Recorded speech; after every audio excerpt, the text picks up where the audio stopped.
Hola, hola, ¿cómo les va? Bienvenidos. Qué bueno saludarlos otra vez. El otro día estaba en un rato que quería leer un texto apostólico, uno de esos viejos y conocidos pasajes, bastante leídos, bastante conocidos, que muchos memorizan y demás. Un texto que es muy evocado comúnmente en mensajes, predicaciones, reflexiones, etcétera, con el fin de animar y alentar a los creyentes, a los lectores, a los oyentes. Lo ves en postales, lo ves en reels hoy día con los medios de difusión que hay en las redes sociales y demás. Y el pasaje me llamó la atención porque estaba tratando de leerlo con una mente desprovista de interpretaciones, de teologías, de sistemas de pensamiento formadas. Y creo que eso me ayudó mucho a entender un sentido del pasaje que tal vez no había visto. Y quiero comentar hoy, compartir con ustedes algunas de las impresiones que me dejó la lectura del pasaje, del texto apostólico, un texto de Efesios, porque me parecen muy precisas para nosotros hoy y sobre todo porque leyendo la porción de la semana, la parashá de esta semana, la parashá Tetzabé, parece ir en línea. Leyendo la porción esta semana, recordé las impresiones que me ha dejado aquella lectura días atrás del pasaje apostólico y, quiero compartir con ustedes. La porción de la semana es Éxodo 27:20 al 30:10, la parashá Tetzabé, que traducido es mandarás. Pero antes de entrar en la parashá, quiero que veamos el texto en cuestión, el texto apostólico que les comento, que está en Efesios capítulo 6, versículo 10 hasta el 17, el famoso pasaje de la armadura de Dios. Dice así el texto: por lo demás, hermanos, fortaleceos en el Señor y en el poder de su fuerza, vestidos de toda la armadura de Dios para que podáis estar firmes contra las acechanzas del diablo. Porque no tenemos lucha contra carne y sangre, sino contra principados, contra potestades, contra gobernadores de las tinieblas de este siglo, contra huestes espirituales de maldad en las regiones celestes. Por tanto, tomad toda la armadura de Dios, para que podáis resistir en el día malo, y habiendo acabado todo, estar firmes. Estad pues firmes, ceñidos vuestros lomos con la verdad y vestidos con la coraza de justicia, y calzados los pies con el apresto del evangelio de la paz. Sobre todo, tomad el escudo de la fe, con que podáis apagar todos los dardos de fuego del maligno, y tomad el yelmo de la salvación y la espada del Espíritu, que es la palabra de Dios. Tremendo pasaje, ¿verdad? Tremendo pasaje. Eh, varias cosas aquí y sobre ella vamos a tratar de ir en detalle ahorita en el desarrollo de esta clase, enseñanza, o lo que fuere. Eh, pero a priori, digamos dos grandes cosas. Uno, que el apóstol nos pone de manifiesto una realidad, la lucha espiritual, la batalla espiritual. Por eso el título de este mensaje es Luchadores. Luchadores. La esencia, digamos, sí, podemos decir que la naturaleza de esta lucha, de esta batalla que pelea el ser humano, es de índole espiritual. Espiritual. ¿Contra qué? Contra una realidad espiritual que aquí se categoriza como el maligno, o se mencionan tres cosas: fuerzas del mal, se menciona maligno y se menciona diablo. Entonces, esa lucha contra el mal o el maligno o el diablo, esa lucha es de una índole espiritual. Y lo segundo, que para salir bien librados en tal lucha es necesario vestirnos de una armadura. Esos son los dos grandes temas. Vamos a ir sobre ellos ahora, pero permítame primero hacer unos breves comentarios. Lo primero que quiero comentar es la referencia que muchos encuentran en las palabras del apóstol aquí, y según la tradición es Pablo, el que escribió a los Efesios, y las consecuentes explicaciones que se dan, tratando siempre de encontrar un parangón entre el equipamiento o vestiduras propias de un soldado romano y lo que debería ser la armadura espiritual que el apóstol sugiere aquí que debe ponerse el ser humano que quiere vencer al mal, ¿no? Arguyen muchos que, bueno, el apóstol estaba en prisión, entre rejas, tenía suficiente tiempo de ver a los soldados ahí y se quedó de pronto meditando y pensando y vio cómo estaban vestidos y él encontró en cada uno de, la, de los elementos de la armadura que tiene un soldado romano como una especie de ilustración de lo que debería ser espiritualmente la armadura de un creyente, de un ser humano que quiere salir bien librado en la vida en su lucha contra el mal y debe ponerse.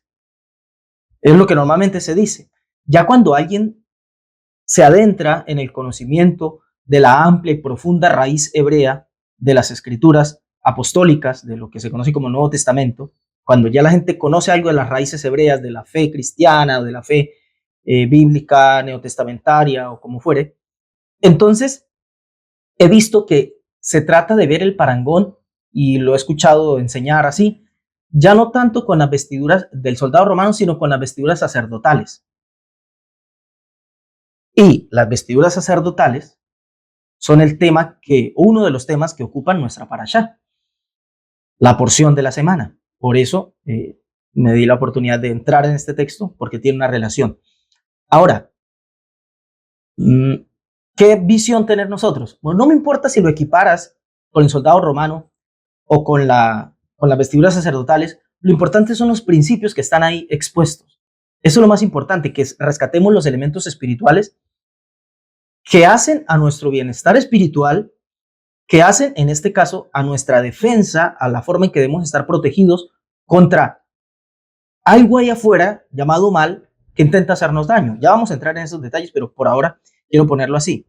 No importa si encuentras elementos con referencia en las vestiduras o la armadura, el ropaje de un soldado romano o en las vestiduras sacerdotales. Ahora bien, por mi parte, creo que Pablo, un tipo judío, un maestro judío, un rabino judío, educado fielmente en las enseñanzas hebreas por rabinos y con todo el conocimiento del servicio sacerdotal, pues, me parece a mí que él se inspiró en las vestiduras sacerdotales. Pero aún si hubiera sido que se inspiró en el soldado romano, porque pues también lo conocía de primera mano, se había tenido que encontrar varias veces con ellos, ser apresado por ellos, custodiado por ellos y en algunas ocasiones también maltratado por ellos. Eh, entonces no está de más que él ahí hubiera visto una ilustración. No es lo más importante. Como les digo, yo me inclino por la enseñanza basada en las vestiduras sacerdotales, pero no importa de dónde venga. Cuestión que vamos aquí a tratar de ver lo que dice el texto apostólico a la luz de lo que dice la Torá en la enseñanza o en la porción que habla sobre las vestiduras propias del sacerdote, según Dios instruye a Moisés para que se vista tanto Aarón como sus hijos. Y pues vamos entonces a leer el pasaje en cuestión de la Torá. La porción, dijimos, va de Éxodo 27:20 en adelante, pero el texto que voy a leer es Éxodo 28:1, donde específicamente la Torá ordena acerca de las vestiduras sacerdotales y dice así, Éxodo 28:1 al 3. Harás llegar delante de mí a tu hermano, a Aarón tu hermano, y a sus hijos consigo, de entre los hijos de Israel, para que sean mis sacerdotes. ¿A quiénes? Bueno, a Aarón, y a Nadab, y a Abiú, Eleazar e Itamar. Eran los 4 hijos de Aarón, a quienes les correspondía el sacerdocio, siendo el sumo sacerdote a Aarón. Sabemos que después hubo otro sumo sacerdote, bueno, sabemos que murieron unos hijos de Aarón haciendo un sacrificio, por allá más adelante en la Torá, terminan quedando los demás, etcétera, pero lo cierto es que estos eran los sacerdotes que dice el Señor aquí a Moisés, los harás llegar delante de mí para que sean sacerdotes.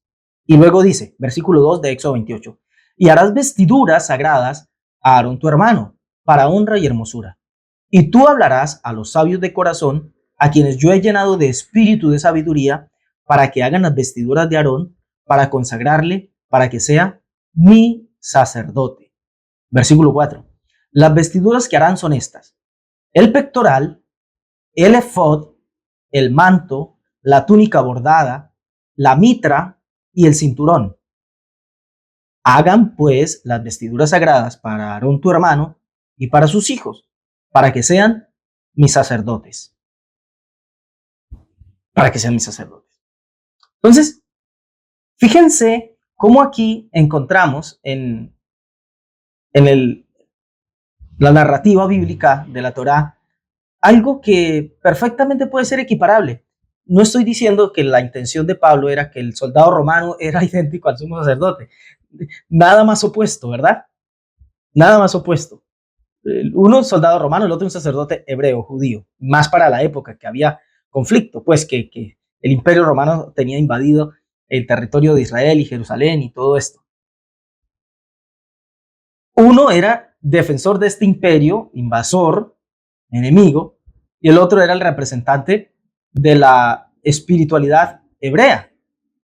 Uno representaba el rigor de la ley terrenal, el otro representaba la mediación, el servicio más elevado, más espiritual. Así que no estoy diciendo que da lo mismo, pero fíjense que cualquiera de las cosas que haya estado pensando el apóstol aquí, encontramos perfecta, no sé si decirlo simetría, pero enseñanza, ¿no? Pablo habló de protegerse con la coraza, ceñido los lomos, protección en los pies, en la cabeza. Y fíjense que aquí la Torá nos muestra, nos enseña de las vestiduras del sacerdote que debe hallar el pectoral, ¿no? Pectoral se sobreentiende para el pecho, el efod. Acuérdense de una placa que él llevaba con algunas especificaciones que ahorita vamos a leer. El manto, todo esto era como una armadura, pero espiritual, o sea, un vestido, una sola pieza, un manto de lino que iba, una túnica que iba de arriba a abajo en todo el cuerpo del sacerdote. La túnica era bordada, dice aquí el texto, el versículo 4. La mitra, ¿no? Como una especie de no sé si decirlo turbante, no sé si esté tan bien usada la palabra, pero una cobertura, un gorro que llevaba una cinta aquí en la cabeza y el cinturón para ceñirse, tal cual como cuando Pablo habla en Efesios, habla de la armadura. Claro, la armadura mencionaba ya algo para proteger los pies, habla del apresto. Según se comenta, eran las botas que protegían los pies, digamos, del soldado. Y aquí al sumo sacerdote no se le dice nada acerca de él, sino que más bien eh, todo da a entender que el servicio lo hacía descalzo, ¿no? Pero ahorita vamos a ir sobre esos detalles, porque no necesitamos que aquí haya exactitud. ¿Cuál es la idea? Demostrar que hay simetría, no tenemos necesidad de eso. Pero creo que cualquiera de las cosas que esté pensando Pablo, y vamos a tratar de ver que en ambas formas de verlo, hay un mensaje de una importancia espiritual tremenda. Entonces, ahora sí quiero que entremos en cuestión sobre los asuntos del pasaje. ¿Cuál era la necesidad, digamos, de esta vestidura? Protegerse, porque lo que primero hace Pablo es poner en la mente de sus lectores, oyentes o lo que fuera, bueno, esto es una carta, entonces lectores, pero de que llegara incluso a nosotros el mensaje. Dice Efesios 6:10, por lo demás, hermanos míos, fortaleceos en el Señor y en el poder de su fuerza. Bueno, fortalezcanse. ¿Cuándo uno se fortalece? Cuando uno necesita prepararse para ir a encarar una realidad desafiante, peligrosa, importante o lo que fuere. Fortalezcanse. Vístanse de toda la armadura de Dios para que puedan estar firmes contra las acechanzas del diablo. Nos está poniendo de manifiesto una dura batalla, no contra cualquier cosa, el diablo, ¿no? La personificación del mal. El personaje real o alegórico, pero que en todo caso encara, le da rostro a la fuerza invisible, pero siempre presente, invisible desde que no se puede tocar, pero que está ahí en la realidad del mal. Y hay que enfrentarla, porque dice, para que puedan estar firmes. O sea, a esta realidad hay que hacerle frente. Dice, porque no tenemos lucha contra carne y sangre, no, creo que es al contrario, contra sangre y carne, da igual, pero bueno, sino contra principados, contra potestades, contra gobernadores de las tinieblas de este siglo, contra huestes espirituales de maldad en las regiones celestes. Una batalla espiritual, no contra cualquier cosa. Mire, nos nombra todo lo fuerte que vamos a imaginar. Primero, entra con la cara del mal, el diablo. O sea, no es sangre y carne, sino un asunto espiritual. Y nos da jerarquías, principados, potestades, gobernadores, huestes espirituales de maldad. La jerga aquí, el lenguaje aquí, es propio de la administración política, de la división política de la época, ¿no? Territorios sobre los cuales hay una jurisdicción particular de mayor a menor rango. Nos está poniendo de manifiesto toda una batalla.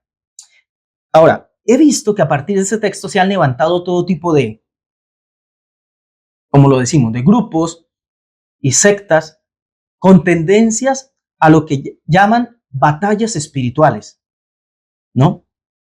Se levantan grupos que hacen girar su lema, es la batalla espiritual, la lucha espiritual, pero que obvian, no sé cómo se, creo que es obvian, o sea, hacen caso omiso, dejan a un lado totalmente las palabras del apóstol, se basan en el texto, para sostener su lucha espiritual, sus batallas espirituales, sus lemas, pero hacen a un lado las palabras del apóstol, se desentienden de ellas, solo se quedan con el título de la batalla contra el mal y obvian el resto del contenido de lo que dice el apóstol. Rebajan lo que éste dice a lo que ellos llaman una lucha espiritual, o a lo que el apóstol llama una lucha espiritual, pero lo que ellos llevan a cabo como escaramuzas que tienen todo menos espiritual. Solo es más escaramuzas físicas, afectaciones emocionales y este tipo de cosas, violentando no solo el consejo apostólico, sino el propio sentido común. No sé si les ha tocado participar de esto. Congregaciones, grupos, los ven por televisión, por redes, lo que sea. Y a toda hora haciendo batalla espiritual. ¿Y qué es batalla espiritual? Te echo fuera, demonio, te reprendo, espíritu, no sé qué. Ve allí, fuera, ato, expulso. Y se dañan la garganta, rasgan la voz. Yo traté de imitar, pero conteniéndome. Y a un contenido me dejó algo de molestia a la garganta. Yo digo, ¿cómo puede esa gente? Ellos sostienen esto en este pasaje porque la lucha no es contra carne y sangre, sino contra el diablo mismo, principados, potestades, gobernadores de las tinieblas, huestes espirituales de maldad. Y entonces hacen esta pelea y así, ¿no? Ato al diablo y reprendo al principado y reprendo a la potestad y a los gobernadores y a las huestes y echo fuera. Y como les digo, no solo que violentan el consejo apostólico, ya les voy a decir por qué, sino el propio sentido común. Porque uno entra así, entra una persona de afuera, como dice el apóstol en otra carta, y piensa es que esta gente está loca, está afectada de la cabeza. Y sí, miren lo que dicen ciertos pasajes de la escritura. A ver si hay una consonancia con estas expresiones de la batalla espiritual.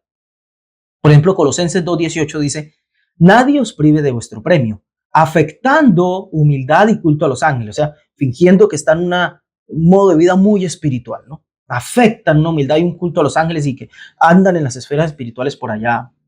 Mire lo que dice, entremetiéndose en lo que no ha visto, vanamente hinchado por su propia mente carnal. O sea, aquellas personas que creen que la espiritualidad, bueno, espiritual, por allá, es del espíritu, no, o sean ángeles o espíritus o demonios, algo como fantasmagórico, como, no sé, extraño por allá, y figurándose, fantaseando con cosas que no han visto, lo dice el apóstol aquí a los colosenses, vanamente hinchado por su propia mente carnal, entremetiéndose en lo que no ha visto. Son cosas que desconocemos, no hemos visto, y se relacionan con ellas con una familiaridad. Te hablo a ti, Satán, te hablo a ti, espíritu, no sé cuánto, y vas a ver. Judas, el apóstol, no Judas, el traidor, el otro apóstol, Judas, Yehudá, en hebreo. 1, versículos, solo un capítulo, ¿no? Versículos 8, 9 y 10, dice algo que me parece fascinante y va muy al punto de lo que estoy diciendo. Dice, no obstante, bueno, después de que el apóstol viene señalando unos desórdenes a nivel espiritual que ha habido históricamente Él encuentra un parangón con lo que está sucediendo en la realidad actual, la suya, y señala esto. Dice, no obstante, de la misma manera, también esos soñadores mancillan la carne, rechazan la autoridad y blasfeman de las potestades superiores. El uso de la lengua para hablar a la ligera de realidades espirituales que lo superan como si fuera cualquier cosa. Miren lo que dice el verso 9. Pero cuando el arcángel Miguel, y aquí está nombrando a una de las figuras de los mensajeros espirituales de más alto rango en las escrituras, en todo el compendio de lo que son las escrituras hebreas, sabemos que Miguel es una realidad espiritual muy elevada. Miguel, en hebreo Mijael, ¿quién como él? O algo así por el estilo. Estamos hablando de una realidad espiritual muy alta. Dice, y aún así, lo que dice aquí el apóstol es, pero cuando el arcángel Miguel contendía con el diablo, disputando con él por el cuerpo de Moisés, no se atrevió a proferir juicio de maldición contra él, sino que dijo, el Señor te reprenda. O sea, un ser de verdad poderoso, un ser espiritual, enfrentándose a otra realidad espiritual, que según una tradición hebrea, había una disputa ahí luego de la muerte de Moisés y todo esto. El tema escapa a los efectos de lo que quiero compartir hoy, entonces no profundizaremos sobre eso. Pero lo cierto es que hay una disputa espiritual entre una realidad divina o espiritual, digámoslo del bien, contra una realidad del mal. Y lo único que cuenta la tradición es que el arcángel dijo, el Señor te reprenda. Dice luego el verso 10, pero estos, refiriéndose a los blasfemos a la ligera, que usan la boca para hablar livianamente de las realidades superiores, dice, blasfeman de cuantas cosas no conocen y en las que por naturaleza conocen, se corrompen como animales irracionales. Sí, por esa realidad, ato, reprendo y echo fuera y todo esto. Y encadenamos al mal y lo mandamos a la séptima paila del infierno y no sé qué, y al lago de fuego. Cosas, tomando textos aquí, extirpando palabras, frases, expresiones y versículos de la Biblia, juntándolos unos con otros para atar supuestamente al mal. Y estamos haciendo la batalla espiritual. Blasfeman de las cosas que no conocen. Ignoran todo eso. Una realidad espiritual altísima, solo dijo el Señor te reprenda. Pero estos atan, reprende, echan fuera, mandan a silenciar, te callo, te aplasto, estás bajo mis pies. ¿Y dónde está el enemigo? Pisado y písale la cabeza y hazle tal cosa. Ay. Ay. ¿Y saben qué es lo más curioso? Que uno ve estos servicios, o ve personas, y yo las he conocido, saben, mi recorrido espiritual ha sido amplio por mis estudios de teología y servicio y trabajo en diferentes lugares a los que he tenido que ir y presenciar todo tipo de ceremonias y cultos y este tipo de cosas. Me he dado cuenta de todo lo que se presenta, que mucha gente ahí combate eso, y tengo muchos amigos que son parte de estos grupos, a los cuales amo y son personas fantásticas, maravillosas, pero me he dado cuenta de cómo afecta toda esta cosmovisión. Porque están ahí, combaten y reprendemos espíritu de esto y de aquello. Normalmente se enfocan en las cosas más morbosas, ¿no? Espíritu de hipocresía, espíritu de fornicación y de adulterio y de tal cosa, porque la propia gente está tratando de combatir eso porque tienen luchas con su parte, digamos, íntima, moral, y salen ahí y reprendo y echo fuera, pero porque están en una batalla. Y en las cosas que desconocen, de esa blasfeman. Y en las que por naturaleza conocen, dice Judas, o sea, se conocen así, muy saben que de verdad con esto luchan, se corrompen como animales irracionales, porque lejos de esta cosa, de estas actitudes, apagar esa intención del mal que se les quiere filtrar, el desorden, la lascivia y demás, lejos de apagarles eso, como que lo viven reprimiendo ahí, toda esa energía comprimida ahí, cuando salen afuera a vivir muy normalmente y se encuentran con lo que le da rostro a esa tentación del mal, caen desbocados, porque solo hay fuerza ahí reprimida, no hay una verdadera lucha espiritual.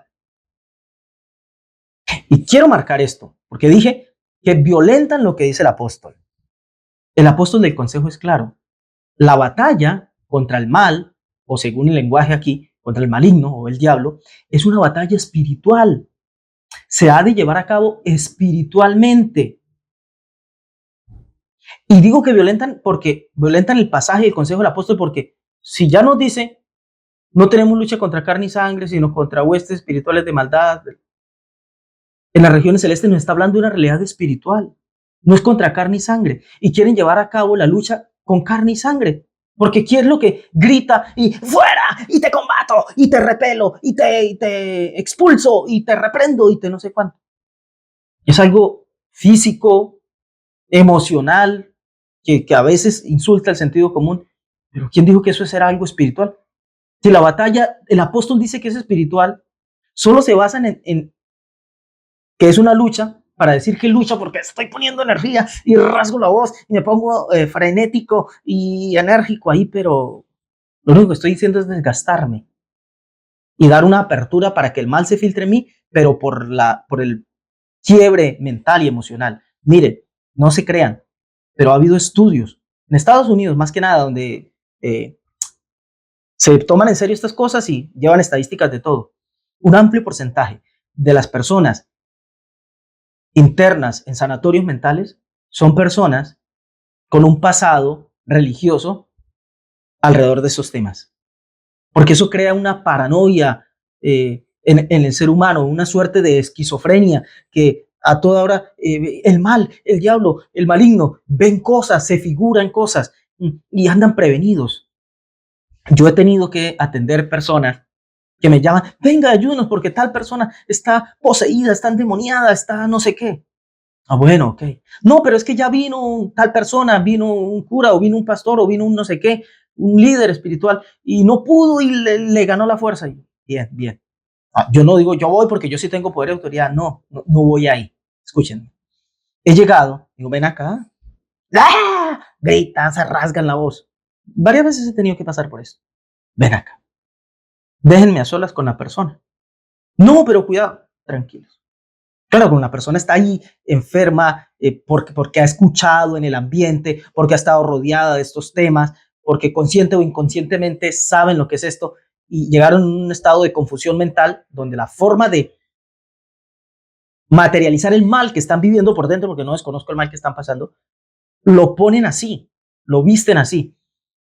Y he tenido la oportunidad de llegar y buscar el consciente de la persona, tratarla de alejarla de su estado de enajenación en el que está y ven acá, hasta que por fin me dan su mirada. Compartimos, hablamos y muchas de esas cosas son figuraciones. Muchas de estas cosas son figuraciones. Se daña mucho más de lo que se intenta arreglar con esto. Y además, la batalla contra el mal no es así. La batalla contra el mal dice el apóstol que es espiritual. Ahora, pero es que ¿cómo entonces es la batalla espiritual? Esa pregunta sí me interesa.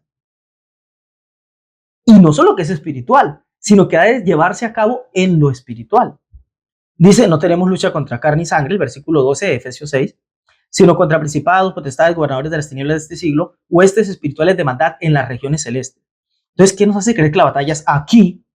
Si la batalla es en las regiones celestes. Pero yo ¿cuándo voy a las regiones celestes? La batalla entonces durmiendo y desdoblándome y yendo allá. O cuando estoy orando, entonces cierro los ojos y trato de elevarme, de crear una especie de desdoblamiento y allá batallar. O tengo que imaginarme cuando yo peleo allá contra... Toda esa letra menuda no te la dan. Pero el texto lo dice, que la batalla es espiritual. Las regiones celestes, ¿cuál será la región celeste? ¿No será el espíritu humano? Si la batalla es espiritual contra las fuerzas espirituales circundantes, aparte, miren cómo el texto nos dice, contra principados, potestades, gobernadores de las tinieblas de este siglo, huestes espirituales de maldad en las regiones celestes. O sea, estas realidades espirituales, fuerzas, entes, como lo quieran llamar, seres, operan en el terreno del espíritu. Gobernadores de las tinieblas de este siglo, o sea que en otros siglos no. No, la palabra aquí hebrea, siglo, tiene que ver, acuérdense por ejemplo de Romanos 12:2, no os conforméis a este siglo. ¿A qué se está refiriendo? Bueno, siglo, época, habla en términos temporales o en términos de eras. No se conformen a este tiempo o no se conformen a este mundo. La palabra griega ahí tiene que ver con eso, ciclo como mundo. O sea, ¿se acuerdan que también por allá en Juan, cuando el maestro habla, dice, he aquí el juicio de este mundo? Ahora el príncipe de este mundo será echado fuera. Ahora habla del príncipe de este mundo refiriéndose al mal. También por allá en Efesios 2:2, Pablo dice, hablando de la vida anterior de los que habían tenido un despertar espiritual, le dice, ustedes anduvieron en otro tiempo en eso, siguiendo la corriente de este mundo conforme al príncipe de la potestad del aire, el espíritu que ahora opera en los hijos de desobediencia. O sea, el espíritu, todo esto habla de espíritu, que opera, habla del aire o del espíritu, de una batalla espiritual. O sea, el sistema, es el sistema. No se conformen, dice Pablo a los romanos, no se conformen a este siglo, o sea, no se conformen al sistema de este mundo. El espíritu que opera en este siglo, el espíritu de este mundo, o sea, el sistema del mundo. Lo que está diciendo aquí el apóstol es que la lucha no es física, ni aquí afectando la voz y rasgándonos la garganta y peleando, sino que la lucha es en el terreno del espíritu, las regiones celestes, de la manera, digamos, de los estadios más elevados de la experiencia humana. La lucha se lleva a cabo en el espíritu humano. Cuando el hombre permite la filtración del mal en su espíritu, se enferma ya no del cuerpo, sino del espíritu. Y una persona enferma espiritualmente es una puerta de acceso del mal a su realidad. Hay cosas que me parecen aquí evidentes. La lucha debe ser en el terreno del espíritu humano, de la conciencia humana. Nos tocamos aquí porque en la mente es el apelativo físico lo más elevado del cuerpo. Ahí asumimos que está el espíritu, porque además se dice que Pablo, por ejemplo, habla de el espíritu de vuestra mente. No se refiere al intelecto, no, a la razón, a las áreas más elevadas del hombre. La intuición, la voluntad, allá donde razona, ¿sí? El compendio de la parte inmaterial del hombre, donde eleva el pensamiento. Bueno, ahí, en lo profundo, en lo íntimo del ser humano, ahí es donde tiene lugar la batalla espiritual. No con nada. Esos son escaramuzas. Piense por un momento. Piense por un momento. Hay cosas que me parecen aquí evidentes. Si el asunto fuera cuerpo a cuerpo, hecho fuera y reprendo, mire, es obvio que perderíamos. Es obvio que perderíamos la batalla de antemano. Por más que nos diga que nos preparemos, perderíamos. ¿Por qué? Porque nos habla que son el diablo, principados, potestades, gobernadores de las tinieblas, huestes. Encima de que son muchos, yo solo, son realidades espirituales. Si la cosa fuera cuerpo a cuerpo, hace rato que perdería. Rato que perdería. Oigo a la gente hablar de, tenemos que pelear la batalla espiritual por las almas, no podemos dejarnos ganar de las tinieblas. Y he visto convocatorias, no, oremos, vigilemos, porque el diablo nunca duerme. Pues obvio, estamos hablando de realidades espirituales, y yo sí duermo porque tengo un cuerpo, necesito descansar, comer, reponer fuerzas, encima toca trabajar. Perderíamos, entonces, pobres almas, si lo que necesita de las almas es que nosotros estemos despiertos, orando para que se salven, y la batalla es esa, pues perdimos ya, perdieron las almas. Es que no es así. No se trata de eso. Vamos a ver de lo que se trata la batalla espiritual. Mira, ya sea que asumas al mal, al malo, al diablo, así lo llames el maligno, Hasatán en hebreo o como quieras, pero ya sea que lo asumas como una persona, ente o simplemente como una fuerza, una cosa es cierta. Sí, lo digo así porque sé que muchos dirán que hay ciertas enseñanzas que ya dicen que el mal no es una persona y hay un enemigo que no podemos desconocer, ya tomó ventajas y no lo consideras persona.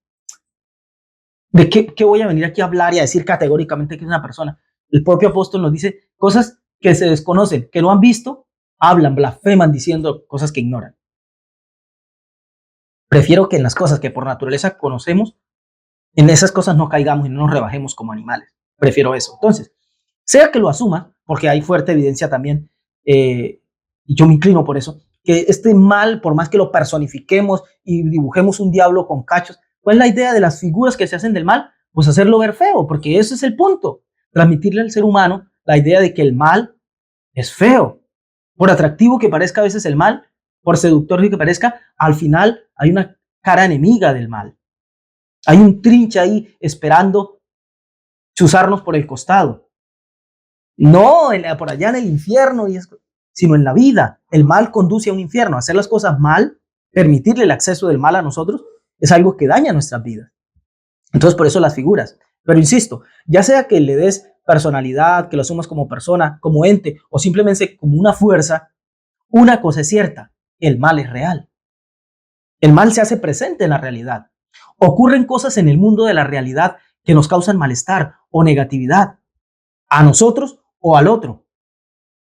Una persona le quita la vida a otra, mueren, calamidades, pestes, enfermedad, etcétera, etcétera. El mal es real y es la batalla que debemos luchar. Si lo ves como una persona, como un ser ahí maligno que está abajo en el infierno, pero el texto dice que en las huestes espirituales entonces está por allá arriba, en la atmósfera o en la estratosfera. Pero es invisible, no lo puedes ver, pero es una energía que está por ahí. Lo que te quieras imaginar. Lo cierto es que el mal es una realidad.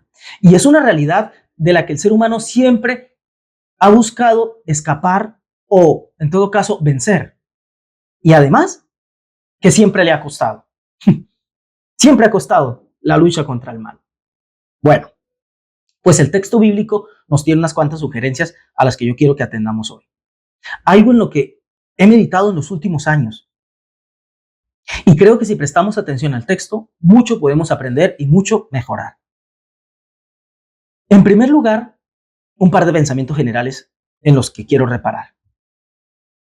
Se suele pensar que somos como una suerte de víctimas, espectadores a los que les toca recibir las consecuencias de una batalla cósmica entre el bien y el mal, la luz y la oscuridad, Dios y el diablo, el satano, como lo quieran llamar, la divinidad y el demiurgo, lo que sea. Alimentados por distintas mitologías y cosmogonías, la idea aparece instalada en gran parte en el inconsciente colectivo. Hay un bien, hay un mal, hay una luz divina, hay un diablo, hay un maligno, hay un satán, hay un demonio, lo que quieran. Y parece que nosotros estamos en el medio de esa lucha entre el bien y el mal, y nos ha tocado chuparnos las consecuencias de esa batalla cósmica, ¿no? El bien está venciendo, hay abundancia, hay prosperidad, vacas gordas, todo piola, fantástico, ¿no? Salud, de todo. El mal está cogiendo ventaja, una peste, una pandemia, una cosa por aquí, otra por allá, terrible.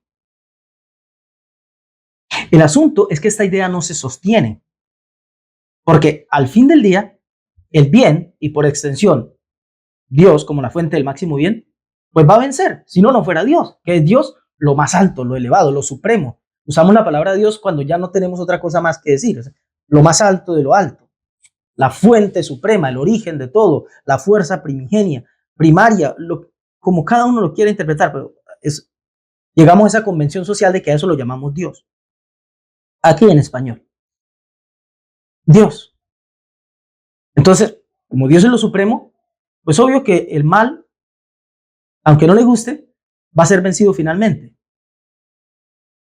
Pero lo cierto es que, en la realidad, seguimos sintiendo el rigor de este mal. Seguimos viendo el mal. El mal que le ocurre a una persona, el mal que me ocurre a mí, lo que me duele a mí, lo que me duele, el pobre mendigo de la calle, la persona que abusaron, el niño, la niña a la que abusaron, torturaron y después mataron. Sí, ese mal sigue habiendo ahí. Entonces, pero si el bien vence, ¿qué pasa? Entonces, como que hay que cambiar un poco esa teología. Se dice entonces en otros círculos de exposición de la verdad, ¿no? Porque cuando se habla de esto es como categórico, no es que esto es así, así, así, no dan lugar para que pienses otra cosa. Se dice entonces que la lucha del mal es contra el hombre. Como contra Dios le queda imposible al mal, entonces no, Dios no tiene enemigo natural porque pues, es Dios, ¿quién se le va a oponer? Aparte hay versículos, ya, porque hay más avance en el conocimiento, ¿no? Donde dice, por ejemplo, por allá en los profetas, en Isaías y esto, yo soy Dios, Jeremías también toca el tema, yo soy Dios que hago el bien y creo el mal, hago la herida y la cura y etcétera. Entonces, no, el mal no tiene problemas contra Dios porque es inverosímil, pero la lucha del mal es contra el hombre. Pero el asunto es que esto nos pone a pensar más todavía, porque si la lucha del mal, todo ese mal, es contra el ser humano, ¿qué posibilidad o esperanza de ganar tenemos? Por naturaleza estamos hablando de una realidad espiritual. Así que naturalmente nos excede porque nosotros no somos espirituales. Tal vez somos seres espirituales, pero tenemos una vida aquí material, física, abajo. Entonces, ¿qué vamos a aspirar a vencer? ¿Qué vamos a aspirar a vencer? Y ya estamos vencidos. ¿Qué aspiración? Pero nuestro pasaje nos trae una luz única, brillante y muy práctica. Dice Efesios: por lo demás, hermanos míos, fortaleceos en el Señor y en el poder de su fuerza, vestidos de toda la armadura de Dios para que podáis estar firmes contra las acechanzas del diablo. La realidad es que el mal, malo, diablo, como quieras, no tiene intención de acabar con el mundo. Parece que la intención es entrar en el hombre. Siempre he pensado en esto. Si vamos al inicio del relato bíblico, no vemos a un Satán o serpiente antigua o mal con ganas de acabar con el mundo. Es una realidad espiritual. Un mega ángel poderoso. ¿Qué le costaba venir? Y acabo con la realidad. ¿No? Acabo con animales, todo. No. ¿Cuál es el propósito en el relato bíblico de este mal? Entrar en el hombre. Creo que esto nos habla mucho del mundo real, del mundo de la realidad. El mal que se nos personifica ahí en una serpiente que astuta, porque lo que trata de mostrarnos el texto bíblico es que el mal seduce. La idea del mal viene y toca la puerta. El mal es una realidad que está ahí. Dale personalidad si quieres o míralo como una fuerza. Es una realidad que está ahí para que la vida sea lo que es. Y el hombre necesita, por un lado, la seducción del mal que le tiente a inclinarse por ahí para su propio provecho, y por otro lado, la seducción del bien que viene y le pone de manifiesto una vida en la que él decida qué hacer para que su elección sea libre, para que el hombre haga ejercicio de su libre albedrío y entonces la vida del hombre sea lo que es, la vida de libertad. O sea, antes que decir que el mal es persona o fuerza o lo que sea, es una realidad. Y saben que es una realidad que entra en el mundo a través del hombre. ¿Cómo intentó el mal entrar a la realidad? Antes no veíamos el mal, aparece simplemente en la escena del relato bíblico. ¿Y qué intenta hacer el mal? Entrar. El mal estaba afuera de la realidad del mundo, pero intenta entrar a través de la mujer y del hombre. Y por esta vía entra. El mal entra al mundo a través de la humanidad, a través del hombre y la mujer. Si lo vemos, también el bien. El hombre es la puerta de acceso de la realidad a nuestro mundo. El hombre es el que hiere. Piensen por un momento en esto. Y sobre esto es que tenemos que protegernos del mal. La armadura es para protegernos de estas acechanzas espirituales en el terreno del espíritu humano. No por allá, no desdoblándonos y imaginándonos fantasías en la mente por allá, yo en la estratosfera, combatiendo con seres de Hollywood. No. Es en el espíritu del hombre. Ahí donde mi espíritu se abate y siento ganas de ir a comerme al otro vivo. De pronto no matándolo, pero haciéndole perder el trabajo, quitándole la mujer, dañándole el negocio. Sobre eso es que tenemos que cuidarnos. Porque es el hombre, en todo caso, el que hiere y mata, el que traiciona, el que abusa de todo tipo, el que abusa, el que toma provecho para quedarse con el dinero del otro, el que abusa de un niño, de una niña o de un adulto, pero el que lo toma, lo accede físicamente por la fuerza. Es el hombre que hace esto. Y hablando del mal que no produce el hombre, porque alguien dirá, pero es que hay males que no produce el hombre. Digamos, las calamidades, las tragedias naturales, las pandemias. ¿Y vamos a decir que no las hace el hombre? Vamos a decir que no tiene responsabilidad el hombre en el calentamiento global o cambio climático, lo llámenlo como quieran. Las tragedias naturales no son una cadena de cosas que por el calentamiento, por la quema de basuras, por las emisiones de gases de todo tipo, por la sobreexplotación de los recursos naturales, lo cual generan grietas, acumulación de gases, etcétera. Se dan todos los fenómenos que después llamamos naturales.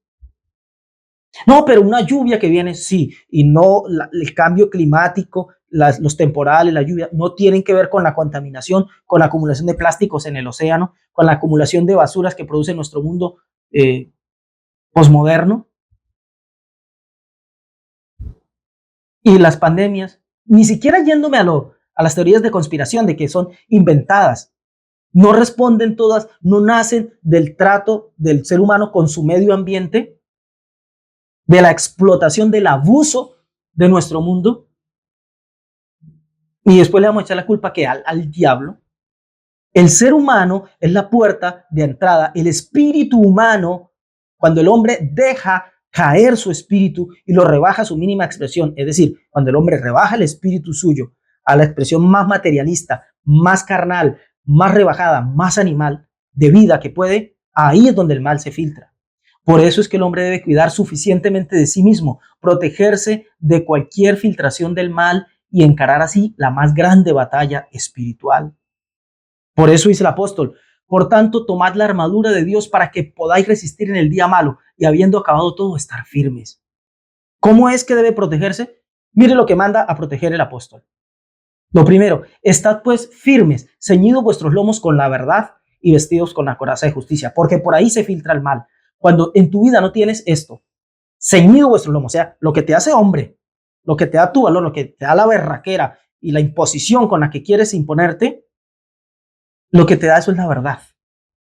Lo que te viste, lo que te da tu honor, tu altura, es la coraza de justicia. Si lo quieres ver como la armadura del soldado romano o como la vestidura sacerdotal. La vestidura sacerdotal dice: su cinto de obra primorosa que estará sobre él, para ceñirse. Será de la misma obra, parte del mismo, de oro, azul, púrpura, carmesí, lino torcido. Tomarás piedras de ónice y grabarás en ellas los nombres de los hijos de Israel. 6 de sus nombres en una piedra y los otros 6 nombres en la otra piedra, conforme al orden de nacimiento de ellos. Éxodo 28, 29. Y llevará a Aarón los nombres de los hijos de Israel en el pectoral del juicio sobre su corazón cuando entre en el santuario por memorial delante del Eterno continuamente. Y pondrás en el pectoral del juicio Urim y Tumim para que estén sobre el corazón de Aarón cuando entre delante del Eterno, y llevará siempre a Aarón el juicio de los hijos de Israel sobre su corazón delante del Eterno. Miren que ambas cosas, tanto la narrativa del apóstol en Efesios como la de la Torá en Éxodo, nos hablan de proteger el área de lo que los sabios llaman Seirampín, o el área emocional del hombre. Cubrir pecho, emociones, vísceras. ¿Cómo controlas tus emociones? ¿Cómo controlas tus sentimientos? Para que no se te filtre el mal por ahí. Con 2 cosas: la verdad y la justicia. Si tú a donde vas no vas buscando engañar al prójimo, no vas buscando sacar ventaja del prójimo, ¿qué es la justicia? Justicia es a cada cosa lo que merece, a cada cual lo que merece. Si no vas buscando sacar provecho, sino que a cada uno lo que corresponde, a ti lo que es propio y al otro lo que es propio, guardarás tanto tu ser emocional que estarás protegido de que el mal se filtre por a través tuyo. Y así el mal entre al mundo. La batalla no es contra carne y sangre, no tienes que ir a combatir contra el otro. Combate en las esferas espirituales. No permitas que a tu espíritu entre, a través de tus emociones, la envidia, la competencia descarnada, el deseo de sacar ventaja. Dice el texto de la Torá que en el pectoral de juicio debía haber algo escrito, los nombres de cada uno de los hijos de Israel, de todas las 12 tribus, 6 de un lado, 6 del otro, debían estar en su vestidura. Y además ahí debería ir Urim y Tumim. ¿Qué es Urim y Tumim?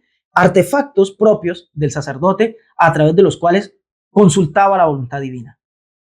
Mucha gente dice querer saber la voluntad de Dios para tener el desarrollo de una vida agradable y demás. Pero ¿por dónde irá la vida? ¿Debo ir por aquí? ¿Debo ir por allá?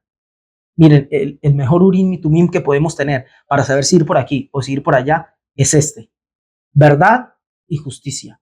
Ve por donde tú quieras, amigo. ¿Quieres ir a la derecha? ¿Quieres ir a la izquierda? Ve. Si no estás pasando por encima de nadie, si no tienes que faltar a la verdad, si no tienes que engañar a tu prójimo, si no tienes que sacar provecho de tu vecino, de tu compañero, de tu par o de tu contrario, si no tienes que buscar cómo aplastar al uno para sobresalir tú, si le das a cada uno lo que corresponde y si al otro merece tal cosa, lo permites y no te opones, si tú te das cuenta que estás tratando de acceder a más de lo que mereces, no intentas tomarlo, sino que dices: esto no me es propio.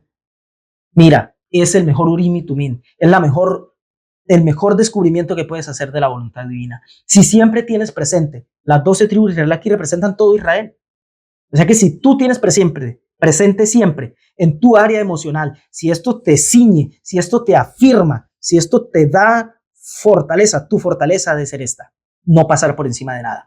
Este es un verdadero hombre fuerte, que no necesita imponerse delante de nadie, ni necesita defenderse que alguien se le imponga. El hombre fuerte es el que sabe lo que es y la sola verdad lo defiende. Tu verdad y tu justicia son tu defensa. Si tus emociones están resguardadas por la verdad y por la justicia, nada te va a hacer mal. Nada puede, nada tiene ese poder. No tienes que defenderte de nada. Esto te guarda. Sigue el pasaje del apóstol en Efesios 6:15 y dice, y calzado los pies con el apresto del evangelio de la paz. Aluden quienes dicen que estos son las botas que se ponía un soldado, que el apresto es esa bota, esa protección. Y bueno, el sumo sacerdote no tenía calzado. Parece que tenía que hacer su servicio descalzo.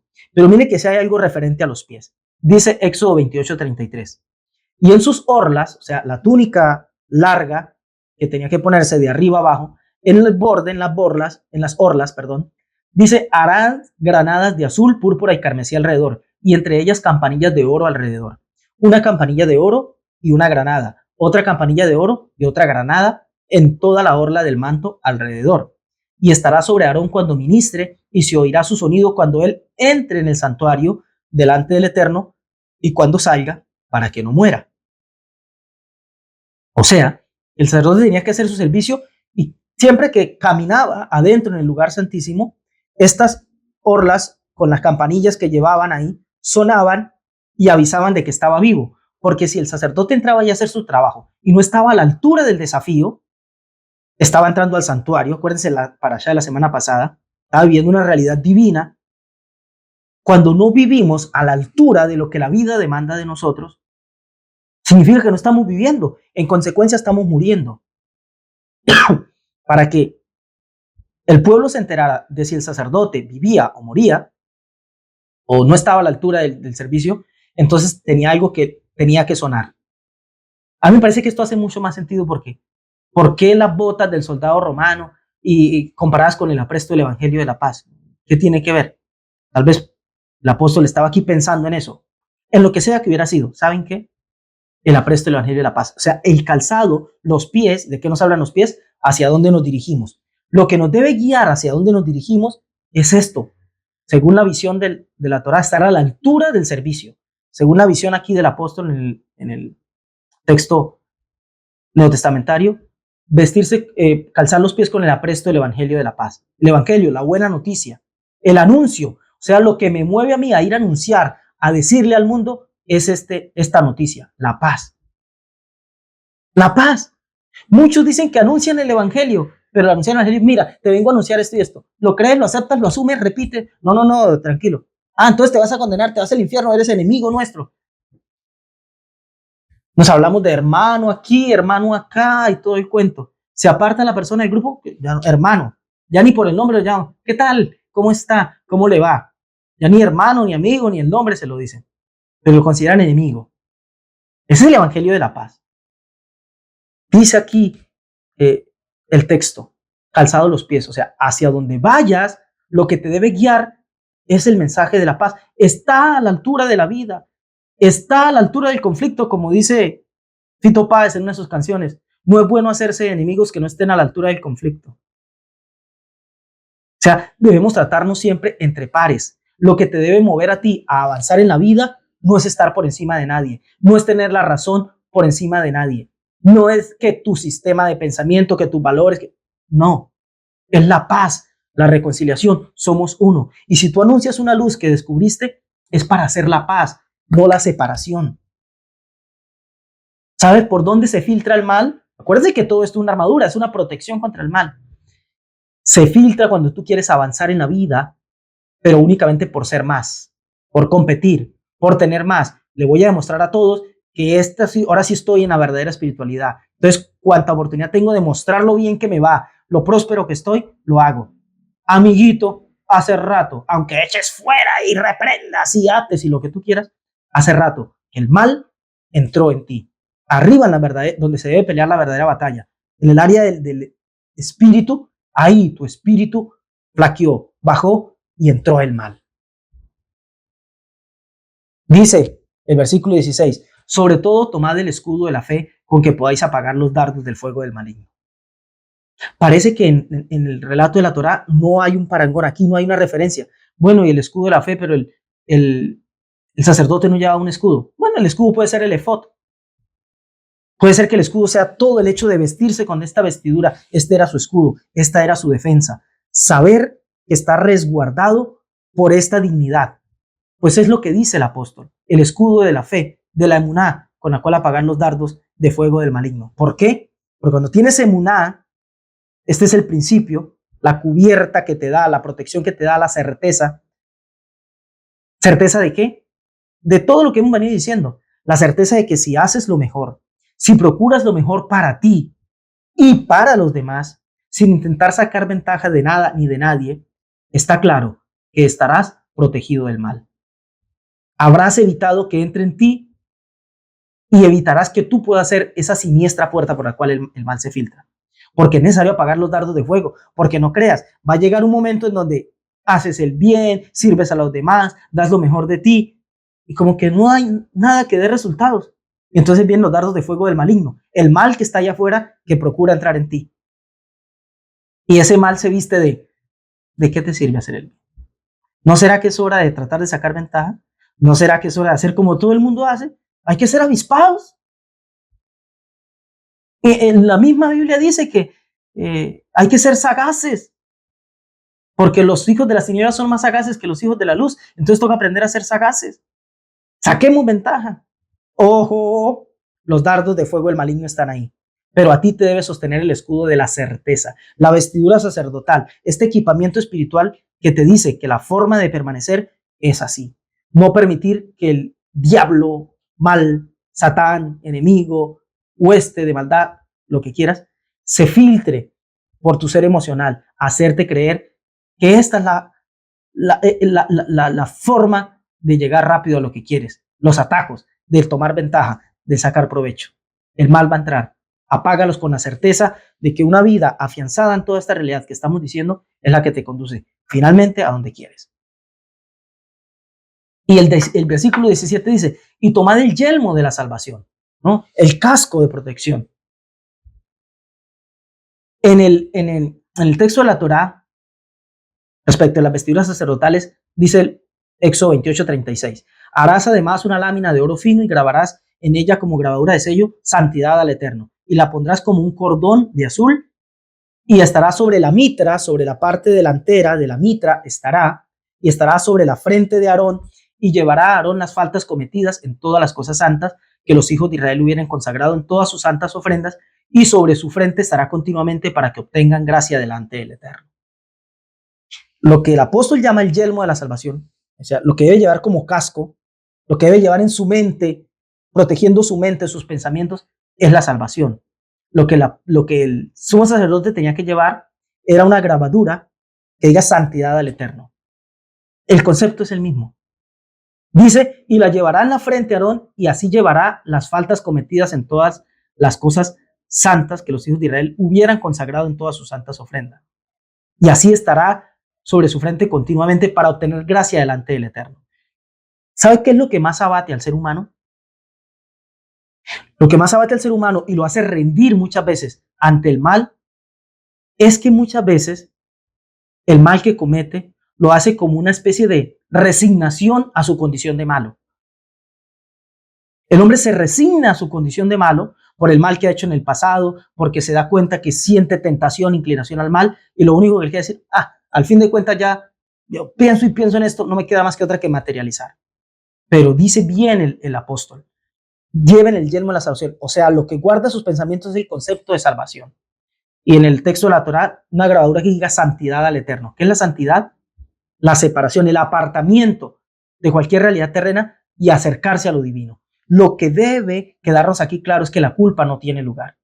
Tal vez yo haya hecho el mal, tal vez todavía pienso mucho en el mal, pero lo que debe asistirme y embargarme, sí, es la fuerte certeza de que he sido salvado, de que en mi vida incursionó otra realidad. Yo le abrí mis puertas al bien para que el bien me salve. Y no importa que No importa que muchas veces el mal me seduzca, debo llevar aquí en mi frente santidad al Señor. Si yo me aparto, la culpa no tiene lugar. No me voy a resignar a que soy malo, sino que voy a apelar siempre a la gracia del Eterno. La gracia divina está ahí para recordarme que aunque muchas veces me quiero torcer, yo puedo ir alineado por el bien. Y si marcho por ahí, nunca voy a ser una puerta de entrada al mal. Combate el mal aquí en tus pensamientos. Guárdate con esa yelmo de la salvación, con ese casco que te dice, has sido salvado. Tu vida fue rescatada del mal. Ya no eres presa del mal. Ya no busques cómo sacar provecho. Ya no buscas cómo abusar del otro. No le das espacio en tu cabeza. Porque si lo dejas entrar por ahí, mucho cuidado. Porque ya no vamos a hablar de, hubo un abuso, hubo tal cosa, hubo alguien que le hizo el mal. Sino podemos hablar de ti siendo el protagonista de ese mal. Podemos ser la puerta de entrada del mal o podemos cerrar esa nefasta puerta para siempre. Y la espada del Espíritu. Y la espada del Espíritu, que es la palabra de Dios, pero ¿cuál es la espada en el sacerdote? Alguna vez oí que la mejor defensa es un buen ataque. Todo este aprendizaje es preparatorio para enfrentar un mundo, un sistema, como dijimos, que nos juega en contra. El mundo, el sistema, la moda del mundo trata de llevarnos al mal, a sacar provecho, a aprovecharnos, a sacar ventaja, a relucir, a reafianzar nuestra superioridad, a acceder a lo que queremos simplemente por lo que queremos. No. Pero prepararnos con todo este equipamiento, con todo esto que estamos aprendiendo, ese es nuestro ataque y esa es la mejor defensa. No podemos siempre estar a la defensiva, sino tomar acción y procurar ir a vencer. Hay un texto bíblico que dice que no seas vencido de lo malo, sino vence con el bien al mal. El servicio sagrado en el templo no era solo defensivo. No era que el sacerdote iba a hacer su servicio para evitar que la calamidad viniera, que el mal viniera a consecuencia del pecado que el pueblo había hecho, lo que sea. Era además un servicio propositivo. El hombre, a través del servicio sacerdotal, iba al encuentro, a la búsqueda de su Dios. Así que toda esta información, toda esta palabra de la Torá, de los escritos apostólicos, toda esta preparación espiritual, es la espada con la cual vencer. Si nos equipamos espiritualmente, si fortalecemos el espíritu, si no damos lugar a que nuestro espíritu empiece a contemplar la idea del sacar provecho, del tomar ventaja, del manipular las cosas para sacar un gusto personal, un provecho personal. Si fortalecemos el espíritu, no solo es que ya evitaremos ser la entrada del mal a nuestro mundo, sino que seremos la puerta por la que el bien y la fuente del máximo bien hace su entrada triunfal. No menos es lo que se espera de nosotros. ¿Se acuerdan del maestro? Él tiene su tentación del mal y ustedes no se han extrañado por qué la tentación al mal, la tentación del mal hacia el maestro no entró por los típicos males que tanto daño hacen a la humanidad. En las predicaciones, en los temas, el espíritu de fornicación, el espíritu de adulterio, el espíritu de robo. Comer algo tan natural, ¿cómo puede ser eso tentación? Porque si el maestro en un momento de elevación espiritual rebajaba su espíritu a la sola procura de lo material, ahí había perdido la batalla. Si el maestro rebajaba su espíritu de las alturas espirituales, de la vinculación, del amor al prójimo, solo buscaba importancia, fama, que es lo que le ofrece el mal a él. Solo buscaba grandeza. Si el maestro rebajaba su espíritu de entregarse por completo al mundo, a solo que se manifestara la salvación para él, cuando dice, lánzate porque está escrito, a sus ángeles mandará delante de ti que te protejan. Si él solo se dejaba que su espíritu se concentrara en ser protegido de lo que está viviendo, del momento difícil, estaba permitiendo que el mal se filtrara.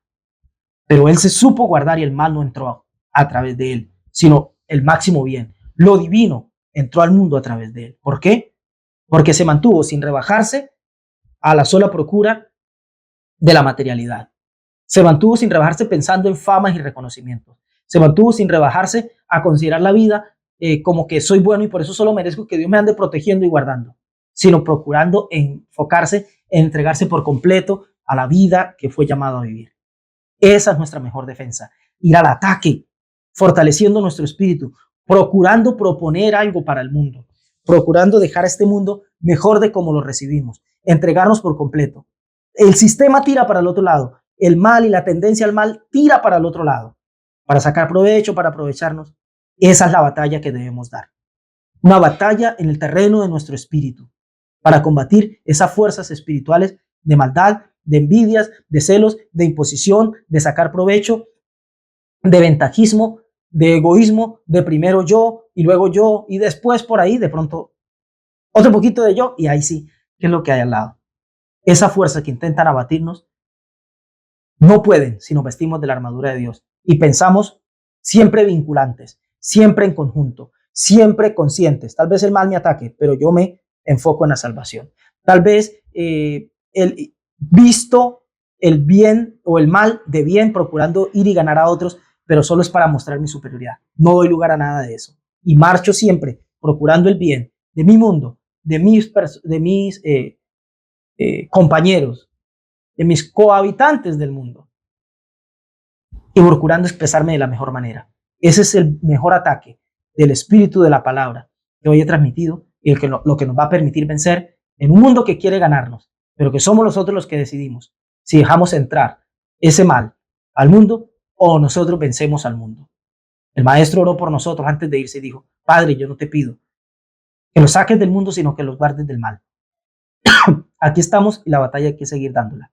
Que podamos ser guardados del mal, que nos cerremos al mal y demos acceso a la luz infinita del máximo bien. Padre, gracias por tu Torá, por tu palabra, por esta luz maravillosa de verdad que das al ser humano a través de esta maravillosa palabra, Señor. Que esta palabra entre en nuestras vidas, que la tomemos en nuestras manos como espada del Espíritu, no para ir y coger una Biblia y decir que estamos peleando espiritualmente, sino para que esta palabra se encarne en nosotros y con ella vivamos una vida de batalladores verdaderos, de luchadores del Espíritu, que no permite que por nuestro ser entre el mal, sino que vamos y vencemos al mal con el bien que propone una vida espiritual de apego a ti, una vida de acercamiento, de santidad a Hashem, de adhesión a lo divino, de apartamiento para adherirnos a ti y con esa conciencia vivir la vida, Señor, y enfrentar la vida de este mundo. Que esa sea una realidad para nosotros y para cada oyente, Señor.